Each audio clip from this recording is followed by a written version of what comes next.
రక్షణ పొందడానికి ఏమి కావాలో, రక్షణ పొందినటువంటి వారు ఎక్కడ ఉండాలో దానికి కొన్ని ఇంపార్టెంట్ విషయాలు ఉన్నాయి. ఇది చాలా మందికి అర్థం కానటువంటి విషయం ఏంటంటే, చర్చికి వెళ్తున్నాం కాబట్టి మేము రక్షించబడ్డాం అనుకుంటున్నారండి చాలా మంది. ఎక్కడికి వెళ్తున్నాం? చర్చికి వెళ్తున్నాం కాబట్టి మేము రక్షించబడ్డామని కొంతమంది అనుకుంటున్నారు. మేము పాటలు పాడుతున్నాం కాబట్టి మేము రక్షించబడ్డాం అనుకుంటున్నారు.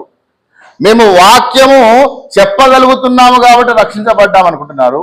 మేము దేవునికి కానుకలు ఇస్తున్నాం కాబట్టి రక్షించబడ్డాం అనుకుంటున్నారు.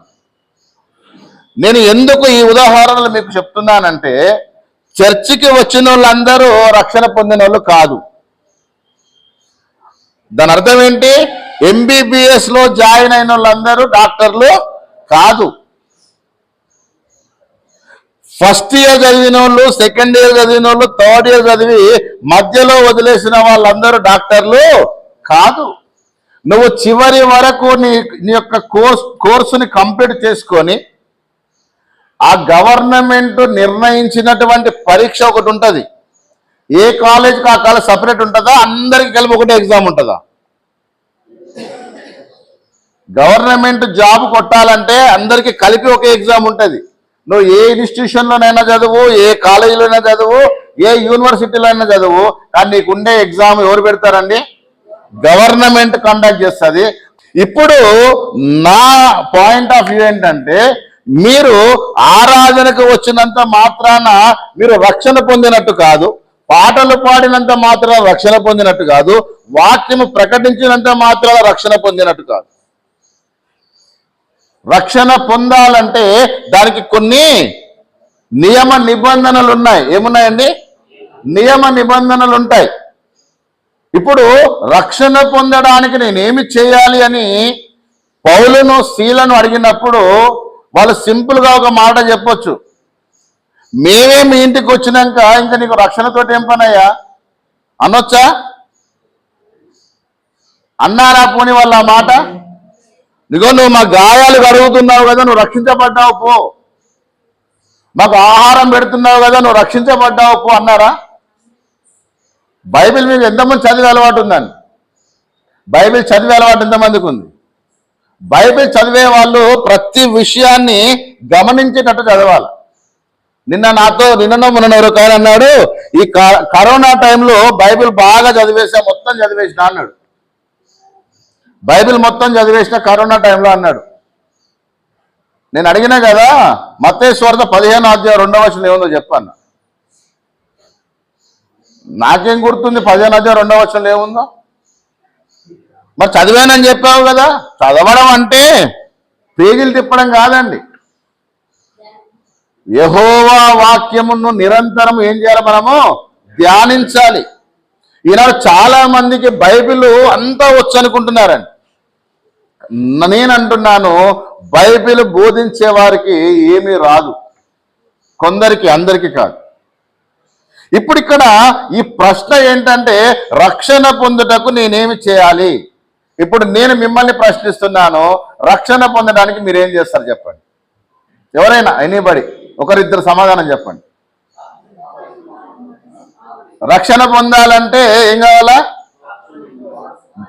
బాప్తిసం పొందితే రక్షణ పొందుతారా? మారు మనసు పొందితే రక్షణ పొందుతారా? విశ్వాసాన్ని కాపాడుకుంటే రక్షణ పొందుతారా? పాపాన్ని వదిలేస్తే రక్షణ పొందుతారా? యేసు ప్రభువుని అంగీకరిస్తే రక్షణ పొందుతారా? ఇప్పుడు ఇన్ని చెప్పారు కదా, ఇందులో ఏది కరెక్ట్ చెప్పండి? ఏది కరెక్ట్ అండి? మీరు చెప్పినవన్నీ కరెక్టే, మీరు చెప్పినవన్నీ కరెక్టే, కానీ దానికి ఒక ఆర్డర్ ఉంటుంది. ఏముంటుందండి? ఒక విధానం ఉంటుంది. ప్రతిదానికి ఒక పద్ధతి ఉంటుంది. వినాలి. ఏం చేయాలా? వినాలి. ఇప్పుడు నువ్వు రక్షణ పొందాలంటే ముందు ఏం చేయాలి తెలుసా? వినాలి. ఏం వినాలి? ఏం వినాలి?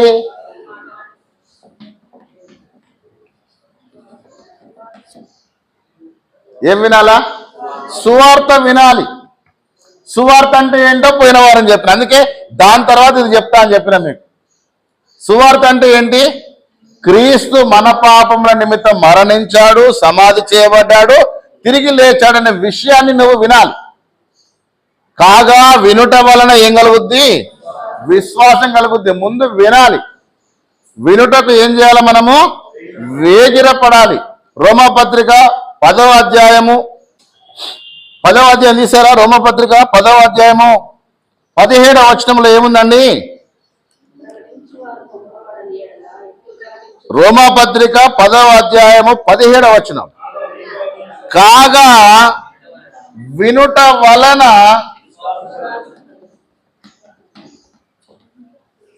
ముందు నువ్వేం చేయాలా? వినాలి. యేసు ప్రభువును వెంబడించినటువంటి వారిలో 4 రకాల ప్రజలు ఉన్నారని నేను చాలాసార్లు చెప్తుంటా. మీకు చెప్పలేదు అనుకోండి, చాలా ప్రాంతాలలో చెప్తూ ఉంటాను, చాలా సందర్భాల్లో చెప్తుంటాను. తిని ఆనందించేవారు, చూచి ఆనందించేటువంటి వారు, తప్పులు ఎనడానికి ప్రయత్నించేవారు, లాస్ట్ వారు ఎవరంటే విని విశ్వసించేటువంటి వారు. కాగా వినుట వలన ఏం కలుగుతుందట? విశ్వాసం కలుగుతుంది. ఏం వింటారు? ఇప్పుడు మీకు ఒక విషయం చెప్తా. మనతోటి ఎవరైనా ఒక విషయాన్ని చెప్తున్నారు, ఆ విషయాన్ని మనము చెవికి ఎక్కించుకోకపోతే, అనగా వినకపోతే ఆ విషయాన్ని మనం నమ్ముతామా?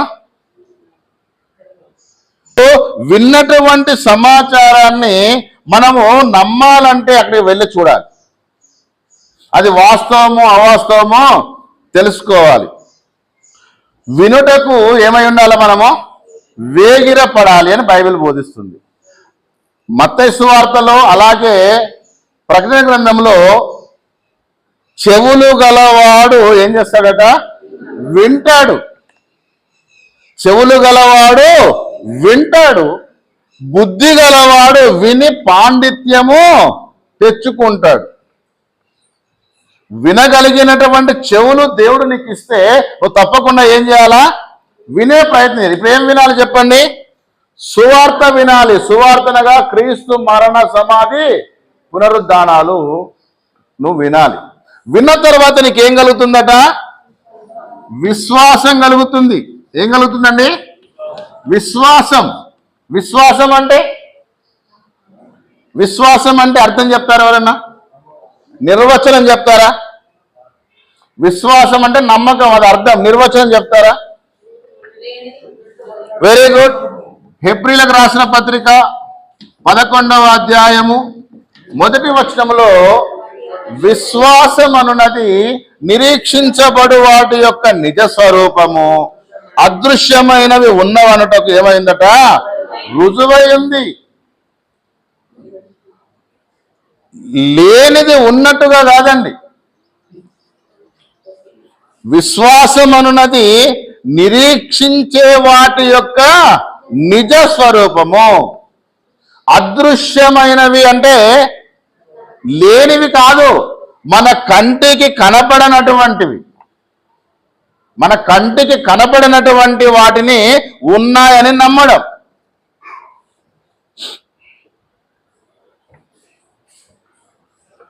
మీ కడుపులో పేగులు ఉన్నాయి. ఎంతమందికి ఉన్నాయి? చేయలేపండి. నమ్ముతారా? నమ్మరా? మీ లోపల కిడ్నీలు ఉన్నాయి. ఎంతమంది నమ్ముతారు? మీ అందరి నోట్లో పండ్లు ఉన్నాయి. ఎంతమంది నమ్ముతారు? పండ్లు రోజు చూస్తున్నారు కదా, మరి కిడ్నీలు నమ్ముతున్నారా లేదా? డాక్టర్ దగ్గరికి వెళ్తే నీ కిడ్నీలో రాళ్ళు ఉన్నాయి అని చెప్పిండు. నాకే చెప్పిండు, ఎవరికో కాదు. నీ కిడ్నీలో రాళ్ళు ఉన్నాయంటే నేను ఎట్లా నమ్మినా కిడ్నీలో రాళ్ళు ఉన్నాయని? కిడ్నీలు బయటికి తీసి చూపించిండ నాకు, ఇగో నీ కిడ్నీలో రాళ్ళు ఉన్నాయి చూడని. నాకు కిడ్నీలు ఉన్నాయనే విషయం నేను నమ్మితే, నా కిడ్నీలోకి రాళ్ళు వస్తాయనే విషయం నేను నమ్మితే, డాక్టర్ చెప్పిన మాట నేను నమ్ముతా. నాకేంటయ్యా నమ్మకం ఏంటని నేను అడిగిన డాక్టర్ని. పండుకో అన్నాడు. స్కానింగ్ చేశాడు, అబ్డామిన్ స్కానింగ్ చేశాడు. చేసి ఇగో కిడ్నీలో ఇది కిడ్నీ అంటారు, దీంట్లో ఇక్కడ రాళ్ళు ఉన్నాయి, ఇక్కడ రాళ్ళు ఉన్నాయి, ఇక్కడ రాళ్ళు ఉన్నాయి అని చెప్పిండు. అప్పుడు నమ్ముతానని నమ్మను. సో విశ్వాసం అనేది ఎలా ఉంటుందంటే ఫస్ట్ నమ్మకంతో స్టార్ట్ అవుతుందండి. నిరీక్షించే వాడి యొక్క నిజ స్వరూపము అదృశ్యమైనవి ఉన్నవనుటకు రుజువు. చాలా మంది అడిగే ఒక చిక్కు ప్రశ్న ఏంటంటే, నా దృష్టిలో చిక్కు ప్రశ్నగా తెలియదు ఒక ప్రశ్న, దేవుడు ఉంటే చూపి అంటారు. అవునా? దేవుని నమ్ముకో అయ్యా, దేవుని నమ్ముకో అమ్మా, దేవుని యందు విశ్వాసం ఉంచు, దేవుని సన్నిధికి రా, దేవునికి ప్రార్థన చేయి, దేవుని వాక్యానికి లోబడి అంటే అసలు దేవుడు ఆడున్నాడో చూపి అంటారు. దేవుడు లేడని బుద్ధిహీనులు తమ హృదయములు అనుకుంటారని వాడు వాక్యం చూపిస్తాడు. వానికి కోపం వస్తుంది, ఏమన్నా నన్ను బుద్ధిహీనుడు అంటున్నావరా అని చెప్పి గల్లాబట్టి దెబ్బలు కొడతాడు. లేదంటే దేవుణ్ణి చూపించమంటే ఏమంటారంటే, రాయిలో లేడు, చెట్టులో లేడు, పుట్టలో లేడు, మీరు విగ్రహారాధన చేస్తున్నారు, మా దేవుడు సజీవుడు, అందుకే ఆయన కనపడాడు. దేవుడు ఉన్నాడనుటకు రుజువులు ఏంటో తెలుసా మీకు? అసలు మీలో ఎంతమంది దేవుడు ఉన్నాడని నమ్ముతారు? చేతులు లేపడానికి కూడా అంత నొప్పి వస్తుంది మీకు? నేను ముందే క్వశ్చన్ చేస్తానని చెప్పినా కదా. దేవుడు ఉన్నాడని ఎంతమంది నమ్ముతారు? ఎంతమంది చూస్తారు దేవుణ్ణి? అన్న మీరు చూసారా? ఓకే, మీరు చూసారమ్మా దేవుని రాత్రిపూట కళ్ళలోకి వస్తున్నాడు అప్పుడప్పుడు. దేవుడు ఉన్నాడని మాత్రం నమ్ముతున్నారు కదా, నమ్ముతున్నారా? సరే, యేసు ప్రభుని ఎంతమంది నమ్ముతున్నారు? యేసు ప్రభు ఉన్నాడని, యేసు ప్రభు ఉన్నాడని ఎంతమంది నమ్ముతున్నారు? డౌటే ఉంది చాలా మందికి, ఇంకా ఉండో లేడు అని. Okay, thank you. యేసు ప్రభు ఉన్నాడని మీరు నమ్ముతున్నారు, మీలో ఎంతమంది ఆయన చూశారు? కరుణమేడి సినిమాలో చూడలే, శాంతి సందేశంలో చూడలే, ప్యాషన్ ఆఫ్ క్రైస్ట్ లో చూడలే, ఆయన యేసు ప్రభు. యేసు ప్రభువును నీవు చూడకపోయినా, యేసు ప్రభువును నువ్వు తాకకపోయినా, యేసు ప్రభువుతో నువ్వు మాట్లాడకపోయినా, యేసు ప్రభు ఉన్నాడని నువ్వు ఎలా నమ్మగలుగుతున్నావు? లేఖనాల ఆధారముగా నీకంటే ముందున్నటువంటి వారు నీకు బోధించడం ద్వారా నువ్వు ఒక విషయాన్ని నమ్ముతున్నావు. అందుకే వినుట ద్వారా ఏం కలుగుతుంది? ఇప్పుడు విశ్వాసం కలుగుతుంది. నువ్వు రక్షణ పొందాలంటే ముందు రక్షణ సువార్త నువ్వు వినాలి. ఏంటి రక్షణ సువార్త ఏంటో తెలుసా?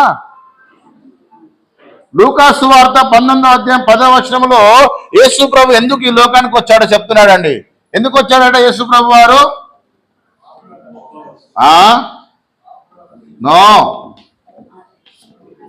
నశించిన దానిని వెదకి రక్షించడానికి మనుష్య కుమారుడు ఈ లోకానికి వచ్చాడు. నమ్ముతారా మీరు? ఏమి నశించిందండి? ఏమి నశించిందని యేసుప్రభు ఈ లోకానికి వచ్చాడు?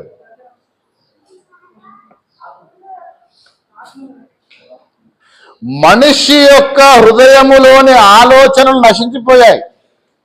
వాళ్ళ హృదయపు ఆలోచనలు ఎప్పుడూ చెడ్డగానే తలస్తూ ఉన్నాయి. అవునా అండి? సో ఇప్పుడు యేసు ప్రభు ఎందుకు వచ్చాడు అంటే నశించిపోయినటువంటి లోకమును రక్షించడానికి. లోకం అంటే ఎవరిక్కడ? మనుషులే. గురజాడ అప్పారావు అనేట ఆయన ఒక మాట చెప్పాడు, దేన్ని బేస్ చేసుకుని చెప్పాడో మీకు ఇప్పుడు అర్థమైంది. దేశం అంటే మట్టి కాదోయ్, దేశం అంటే మనుషులోయ్. ఆయన లూకా సువార్త 19వ అధ్యాయం 10వ వచనాన్ని బేస్ చేసుకొని లోకం అంటే మట్టి కాదు, చెట్లు కాదు, పుట్టలు కాదు, లోకం అంటే ఎవరండి? మనుషులే. అర్థమైందా? దాన్ని ఆధారం చేసుకొని ఇది చెప్పడం జరిగింది. అలాగే ఇప్పుడు తిమోతికి రాసిన మొదటి పత్రిక 1వ అధ్యాయము 15వ వచనం చూద్దాం. మొదటి తిమోతి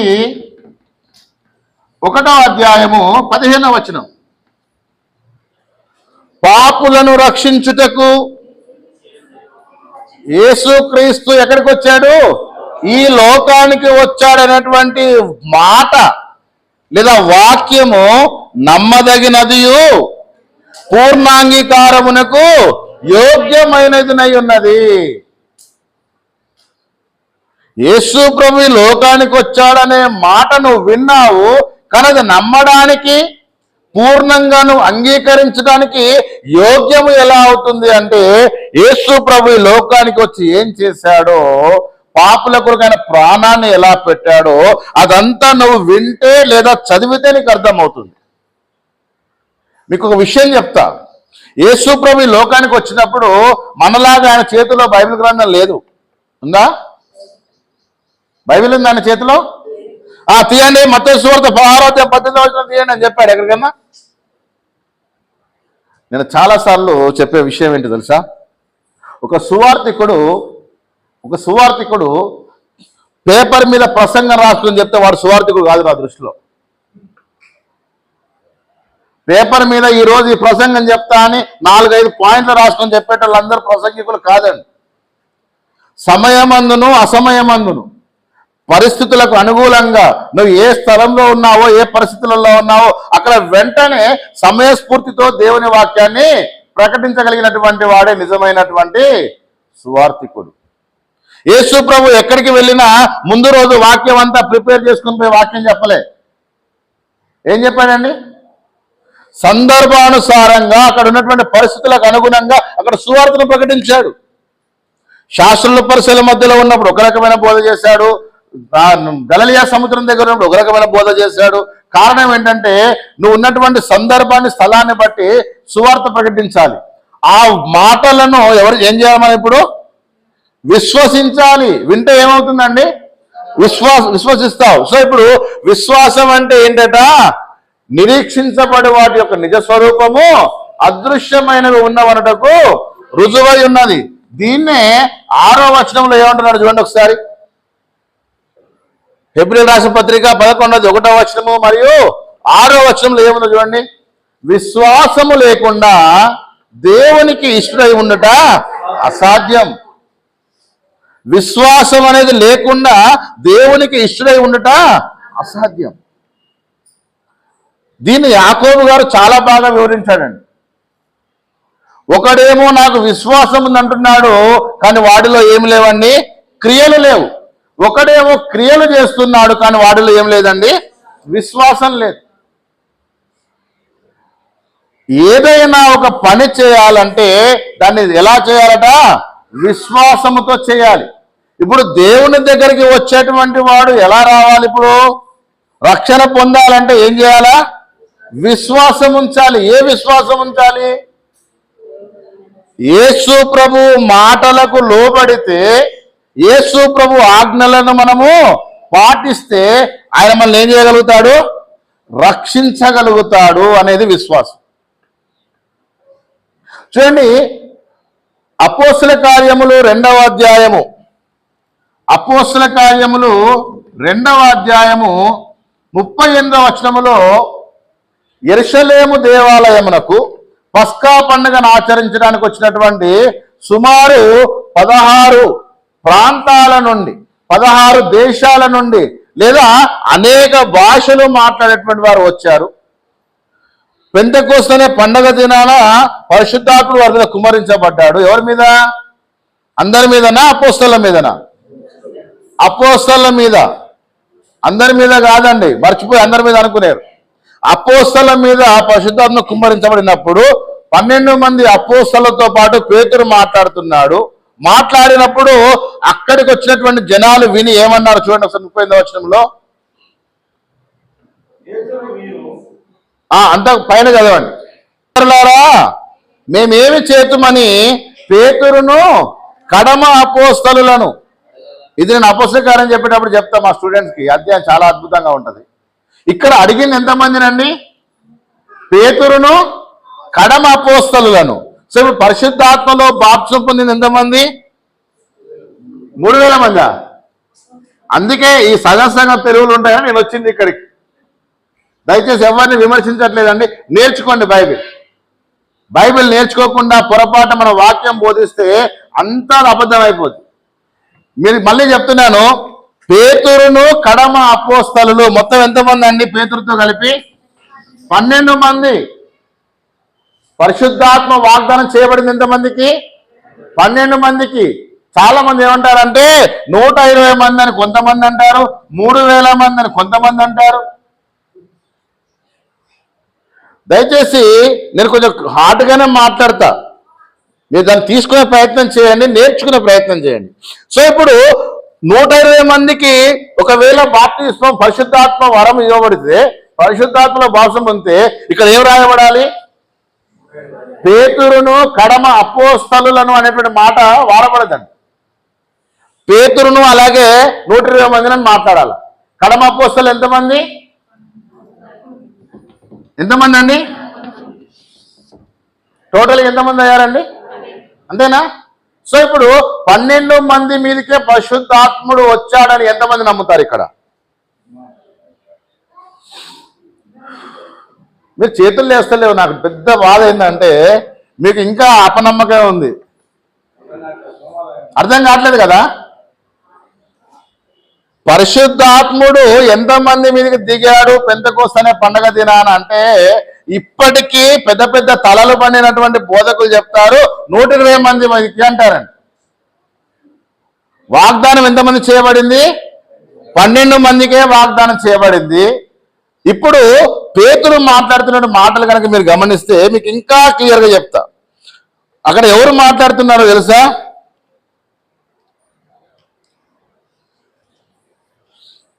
అపోస్తల కార్యములు 14వ వచనం, రెండవ అధ్యాయము 14వ వచనం. అయితే పేతురు ఆ 11 కూడా లేచి, తెలుగు వచ్చా మీ అందరికీ? పేతురు ఆ 119 మందితో కూడా లేచి అని ఉందా? 11 మందితో కూడా లేచి అని ఉందా? ఇప్పుడు చెప్పండి, 12 మందా, 120 మందా, 3000 మందా? 12 మంది అన్న వాళ్ళు చేయి లేపండి, 120 మంది అన్న వాళ్ళు చేతి లేపండి. ఫస్ట్ 120 అన్న వాళ్ళు చేయి లేపండి చూద్దాం. 120 మందికి పరిశుద్ధాత్మలో భావసం పొందారని వాళ్ళు చేయి లేపండి. లేదు కదా? లేదు కదా? రైట్. సో ఇప్పుడు విశ్వాసం అనేది ఎలా ఉండాలంటే మన కండ్ల ముందు లేకపోయినా, మనము ఆ స్థలములో లేకపోయినా నమ్మడమే విశ్వాసం. రైటా? ఈ మాటలన్నీ పేతురు మాట్లాడిన తర్వాత ఇప్పుడు మీ వచనానికి వచ్చింది, 37వ వచనానికి. వారు ఈ మాట విని హృదయములో నొచ్చుకొని, సహోదరులారా మేమేమి చేతుమని పేతురును. కడమ అపోస్తలు ఎంతమంది అండి? 120 మంది. 120 మంది లైన్లో పడ్డారు కొంచెం. సో ఇప్పుడు అపోస్తలు ఎంతమంది చెప్పాలా? 120 మందా, 12 మందా? నిజంగా బైబిల్ చదివే వాడికి, కామన్ సెన్స్ ఉన్న వాడికి ఈజీగా అర్థమైంది. మత్తయి సువార్త 10వ అధ్యాయం 2వ వచనంలో ఏముందండి? ఆ 12 మంది అపోస్తలుల పేర్లు ఏమనగా, అంటే అపోస్తలు ఎంతమంది అండి? మరి 120 మంది ఎందుకు వచ్చారు? మీకు ఆ డౌట్ క్లియర్ కావాలంటే వచ్చి క్లాస్లో కూర్చోండి, ఎవరైనా నేను చెప్తా దాని క్లారిటీ.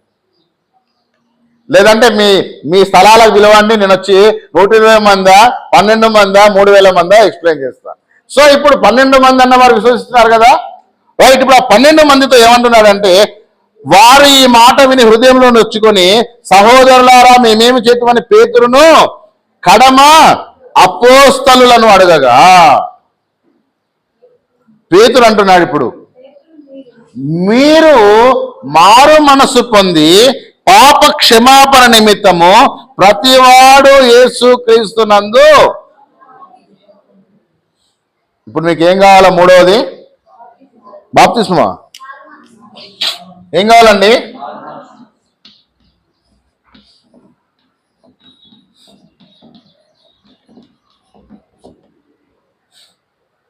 ఏం కావాలి మీకు ఇప్పుడు? మారు మనసు అంటే ఎలా ఉంటుంది? యేసు ప్రభు వారు ఆయన వాక్యం వినడానికి వచ్చినటువంటి వారితో చెప్పిన మాట ఏంటో తెలుసా? మీరు మార్పు నొంది బిడ్డల వంటి వారైతేనే తప్ప పరలోక రాజ్యములో ప్రవేశింపరు. మారు మనసు అనేది ఎలా ఉంటుందో చెప్పబోతున్నాను. మార్పు అనేది ఎలా ఉండాలో తెలుసా? పెద్దవాళ్ళుగా ఉన్నటువంటి వారు చిన్న పిల్లల లాంటి మనస్తత్వానికి రావాలి. చిన్న పిల్లలకు కల్మషం తెలియదు, పాపం తెలియదు, మోసం తెలియదు. అర్థమైందా మీకు? మనకు పుట్టినటువంటి పిల్లలు చీటింగ్ చేయడం ఎప్పుడైనా చూసారా మీరు? పుట్టిన పిల్లలు చీటింగ్ చేస్తారా? జాగ్రత్తగా గమనించాలి. మనకు పుట్టిన పిల్లలు అనగా చిన్న పిల్లలు, పసిపిల్లలు చీటింగ్ చేస్తారా? మారు మనస్సు పొందేటువంటి వాడికి ఎలాంటి స్వభావం ఉన్నదో తెలుసా? నేను మారు మనసు పొందానండి, దేవునిలోకి వచ్చిన తర్వాత దేవుడు నన్ను ఆశీర్వదించాడండి, ఏమైందిరా బాబు అంటే, అంతకుముందు నాకు ఏ పని లేదండి, ఇప్పుడు లక్షలు సంపాదిస్తున్నా. ఎలా సంపాదిస్తున్నావు? దేవుడు నిన్ను ఆర్థికంగా అభివృద్ధి చేశాడన్నందుకు, నువ్వు మారు మనసు పొందినందుకు అలా చేశాడు దేవుడు. అసలు మారు మనస్సు అనేది ఎంత గొప్ప మాటో తెలుసా? వీరి హృదయములో ఏం కావాలి? ఇప్పుడు మార్పు రావాలి. అప్పుడు పేతురు అంటున్నాడు, మీరు మారు మనస్సు పొందండి. నీ మనస్సు మారాలంటే పాత మనస్సును తీసివేసి అక్కడ ఏం పెట్టాలి? ఇప్పుడు క్రొత్త మనస్సు పెట్టాలి. అంతేనా? అది మునుపటి దానికంటే బెటర్గా ఉండాలి, అంటే శ్రేష్టమైన దాన్ని నువ్వు పెట్టాలి. ఇప్పుడు మీరు మారు మనస్సు పొందండి అని పేతురు అన్నాడంటే అర్థం ఏంటండి? ఇప్పటి వరకు ఉన్నటువంటి మీ మనస్సును ఏం చేయాలి? ఇప్పుడు మీరు తీసేయాలి. కానీ మనము మారు మనసు పొందామని చెప్పుకుంటాం, కానీ మన మనస్సులో ఉన్న చెడంతా అలాగే ఉంటుందండి. ఎంతమంది ఒప్పుకుంటారు ఈ మాట? ఖచ్చితంగా ఒప్పుకోవాల్సిందే. మీ అంతరాత్మ ఒప్పుకున్నా ఒప్పుకోకపోయినా వాస్తవం ఏంటంటే మనలో మార్పు వచ్చింది అనుకుంటాం, కానీ మన మనసు అలాగే ఉంటుంది. అంతకుముందు ఉన్నటువంటి ఆలోచనలే, అంతకుముందు ఉన్నటువంటి క్రియలే. నీ క్రియలు మారాలి, నీ మాట విధానం మారాలి, నీ అనుదిన జీవన విధానం మారాలి. ఇవేవి మారకుండా నేను 24 గంటలు ప్రార్థనలో ఉంటానన్నంత మాత్రాన మార్పు నీలో లేదు. మారు మనస్సు అనేది లేకుండా మనం ఎన్ని ముచ్చట్లు చెప్పినా వేస్ట్ అండి. గతములో దేవుడు అంటే నీకు కొత్త గొప్ప విశ్వాసం ఉంది, ఇప్పుడు నీ విశ్వాసం ఏం కావాలి? అంతకంతకు రెట్టింపు కావాలి. మార్పు అనేది నీలో మొదలైనప్పుడు దేవునికి దగ్గరగా ఉండాలి, కానీ దేవునికి ఇంకా ఏమవుతున్నావంటే దూరం అయిపోతూ ఉన్నాం. మారు మనస్సు లేనటువంటి 99 మంది కంటే మారు మనస్సు కలిగినటువంటి ఒక్కడు, నేను రివర్స్ చెప్తున్నా, మీకు అర్థమైందో లేదో. మారు మనసు అక్కరలేని 99 మంది కంటే మారు మనసు అవసరం ఒక్కడు చాలు దేవునికి కదా. సో ఇప్పుడు మీరు గమనించండి, పేతురు వీరికి ఏం చెప్తున్నాడంటే, మీరు మారు మనస్సు పొంది ఏం చేయాలి? ఇప్పుడు పాప క్షమాపణ కొరకు బాప్తిస్మం పొందాలి. మళ్ళీ అది వేరే సబ్జెక్ట్. బాప్తిస్మం ఎందుకు పొందాలి అనే దాని గురించి నేను చెప్పే సబ్జెక్టు. ఇప్పుడు రక్షణ పొందడానికి ఏం చేయాలంటే మూడోది ఏంటిదట? మారు మనస్సు. కాబట్టి సహోదరులారా, పరిశుద్ధమును దేవునికి అనుకూలమునైన సజీవ యాగముగా మీ శరీరములను ఆయనకు సమర్పించుకునుడని దేవుని వాత్సల్యమును బట్టి మిమ్మల్ని బ్రతిమాలుకొనుచున్నాను. ఈ సేవ మీకు యుక్తమైనది.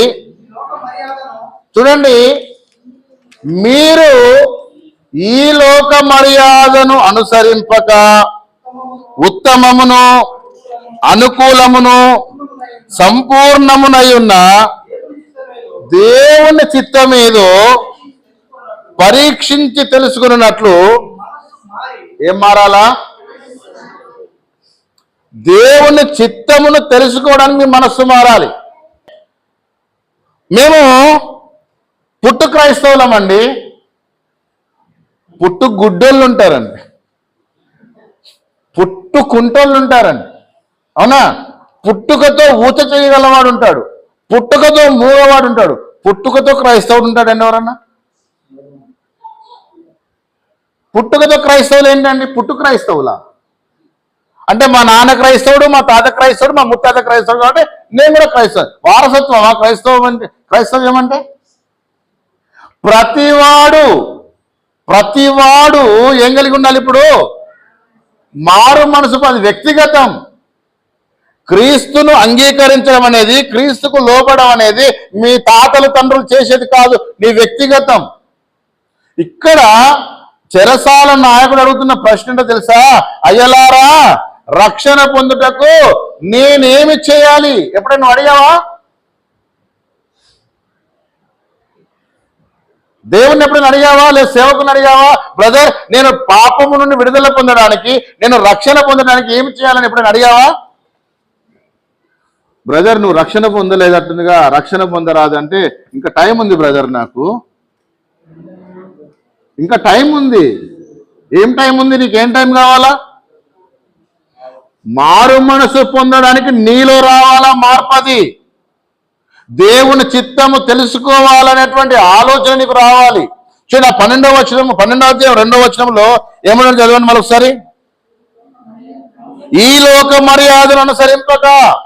ఈ లోకంలో కొన్ని మర్యాదలు ఉన్నాయి. ఏంటో మర్యాదలు చెప్పండి? మారు మనస్సు దేవుని చిత్తానుసారంగా ఉంది అంటే మళ్ళా లోక సంబంధమైన ఆలోచనలు పెట్టుకోవద్దు మీరు, జాగ్రత్త. ఈ లోక మర్యాదను మీరు అనుసరించొద్దు. ఈ లోకంలో ఉన్న వాటి మీద లోకం మీరు ప్రేమించొద్దు. దేవుని చిత్తమే అదండి. కానీ మన ఆలోచన ఎప్పుడు అంతే. మన ఆలోచన అంతా భూమి మీదనే. ఏమి తిందుమో, ఏమి తాగుదామో, ఏమి ధరించుకుందామో, ఎంత సంపాదించుకోవాలి, ఎంత మోసుకపోవాలి. నేను చాలాసార్లు చెప్తుంటా, నువ్వు ఎంత సంపాదించినా నీ పెట్టెలో 10 రూపాయలు కూడా వేయరండి. 10,000 కట్టేస్తారా నేను మోసుకుపోయేటప్పుడు? నువ్వు 10 కోట్లు సంపాదించు, నీ పెట్టెలో 10,000 రూపాయల కట్ట వేయరండి. ఇట్లా పడేసి ఇక బోరా నాయన ఖర్చు పెట్టుకోమంటారా? అదే నువ్వు దేవుని చిత్తానుసారంగా దేవుని చిత్తం ఏంటో నువ్వు తెలుసుకోగలిగితే డైరెక్ట్గా దేవుడు నిన్ను ఎక్కడ నడిపిస్తాడు తెలుసా? నేనుండే స్థలములో మీరుంటారు. నాకు ఇష్టమైన మాట అండి. నేనుండే స్థలములో మీరుంటారంటే అది ఎంత గొప్ప మాట తెలుసా? ఎంతమందికి దేవుని దగ్గర ఉండాలని ఉంది? మనస్ఫూర్తిగా చెప్పాలా, ఏదో నన్ను సాటిస్ఫై చేయడం కాదు. దేవుని దగ్గర ఉండాలి, దేవునితో ఉండాలి, దేవుని నివాసములో ఉండాలనుకునేటువంటి వాడు ఎవరి ఇష్టానుసారంగా ఉంటాడండి? నా ఇష్టం, నేను ఇట్లనే ఉంటా, నేను ఇట్లనే చేస్తా, నువ్వు నాకు చెప్పాల్సిన అవసరము లేదు అనుకుంటున్నావా? అక్కడ ఆయన కూడా ఏమంటాడంటే, నువ్వేమొద్దులే, ఇక్కడికి నీకు వేరే స్థలం ఉంది. ఎక్కడ? అక్కడ ఎప్పుడు అగ్ని ఆరదట, అక్కడికి పోతే హ్యాపీగా ఉండిపో అంటాడు. అక్కడికి వెళ్తారా? యేసుతో ఉండడానికి వెళ్తారా? మారు మనసు పొందితే నువ్వు ఎక్కడుంటావు? ఇప్పుడు దేవునితో ఉంటావు, దేవుని చిత్తములో ఉంటావు. సో ఇప్పుడు మారు మనస్సు అనేది చాలా ప్రాముఖ్యమైనటువంటిది.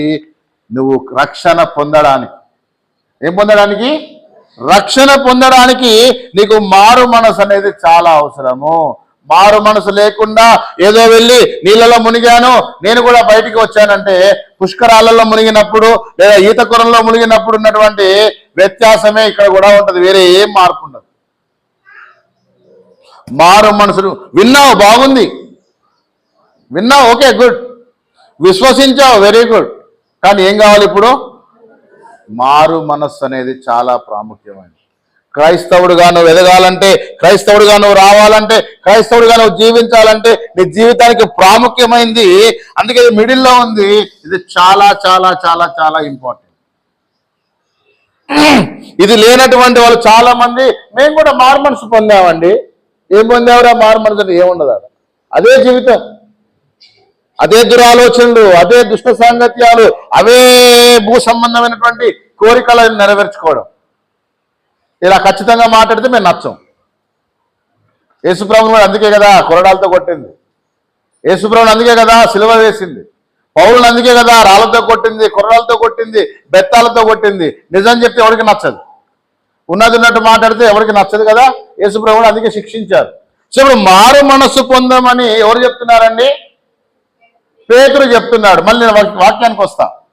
పేతురు మారు మనసు పొందామని చెప్తే దాదాపు 15 దేశాల నుంచి వచ్చినటువంటి వారిలో ఎంతమంది మారు మనసు పొందారు తెలుసా? 3,000 మంది మాత్రమే మారు మనసు పొందగలిగారండి. అందరు కాదు. ఇప్పుడు ఇక్కడ ఒక 30-40 మంది ఉన్నారు కదా, మీరు అందరూ మారు మనసు పొందుతారా? నేను చెప్పేది ఎంతమంది బుర్రలకు ఎక్కుతున్నాయి చెప్పండి ఒకసారి. నేను చెప్తున్నవి మీలో ఎంతమంది వింటున్నారు? అబద్ధాలు ఆడొద్దండి, దేవుడు వింటున్నాడు. చాలా మందిలో, అంటే నేను పేర్లు చెప్పను కానీ, ఇక్కడ కూర్చున్న వారిలో మీ మనస్సులు ఇక్కడ లేవు, ఎక్కడో తిరుగుతున్నాయి, అవి బయట ఎక్కడో విహరిస్తున్నాయి. కొంతమందికి మాత్రమే నేను చెప్పేది ఎక్కుతుంది. యేసు ప్రభు సువార్త చెప్పేటప్పుడు కూడా 1000 మంది వచ్చారు, 1000 మంది వినలేదండి, కొద్ది మందే విన్నారు. పేతురు ప్రసంగం చేసినప్పుడు కూడా 1000 మంది విన్నారు, కానీ కొద్ది మందే విశ్వసించారు, కొద్ది మందే మారు మనసు పొందారు. ఆ మారు మనసు పొందినటువంటి వారు ఎంతమందట? మరి వీరు మారు మనసు పొందారని మనకు ఎలా తెలిసింది? మారు మనసు పొందారని ఎలా తెలిసిందంటే క్రియామూలకంగా తెలిసింది. దీనివల్ల అండి క్రియామూలకంగా తెలిసింది. నీలో మార్పు వచ్చిందంటే నీలో క్రియలు కనిపించాలి. కనిపించాలా కనిపించద్దా? నా బాధ అంత ఏంటంటే కొంతమందినైనా సర్వసత్యంలో నిలబెట్టాలనేది నా బాధ. దయచేసి అర్థం చేసుకునే ప్రయత్నం చేయండి.